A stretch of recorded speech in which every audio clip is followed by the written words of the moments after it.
বাংলাদেশের জাতীয় মসজিদ হচ্ছে বাইতুল মোকাররম, তাই আজকে এখানে নামাজ পড়তে চলে আসছি। ভাবছি আপনাদের সাথে একটু শেয়ার করি। তা আমি ভালো আছি, আপনারা কেমন আছেন অবশ্যই কমেন্ট করে জানাবেন। আসসালামু আলাইকুম। তো ফাইনালি গাছ এখন আমি মেন গেট দিয়ে ঢুকতেছি। এপাশে হয়েছে স্টেডিয়াম আর এই পাশে হয়েছে পল্টন মোড়। অলরেডি ঢুকে গেছি। আর এখানে দেখেন হাজার হাজার মুসল্লি নামাজ পড়তে আসছে, অনেক দূর দূরান্ত থেকে নামাজ পড়তে আসছে। আর এদিকে ছায়া আছে, তো তাই এদিকে একটু মানুষ বেশি। আর এখানে হচ্ছে খালি মাঠ, এখানে টাইলস গুলো অনেক গরম আর রোদও পড়তেছে অনেক বেশি, তাকাইতেই পারতেছি না। আর আমার চোখে অ্যালার্জি, একটু জোরের বয়ান গুলো শুনবেন একটু প্লিজ। পারলাম না, সেজন্য আল্লাহ ক্ষমা করবে। সেজন্য আমরা কি করবেন, এটা আমার শাস্তির জীবনে নাই, ওটা পরিষ্কার হতে সময় লাগবে।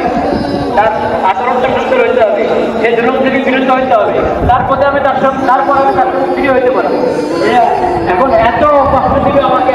আকাশে চন্দ্র হাসে, জ্যোৎস্না ঝরে তোমারই নামে, বাগানে ফুল সুরভি ছড়িয়ে দেয় তোমারই নামে। আকাশে চন্দ্র হাসে, জ্যোৎস্না ঝরে তোমারই নামে।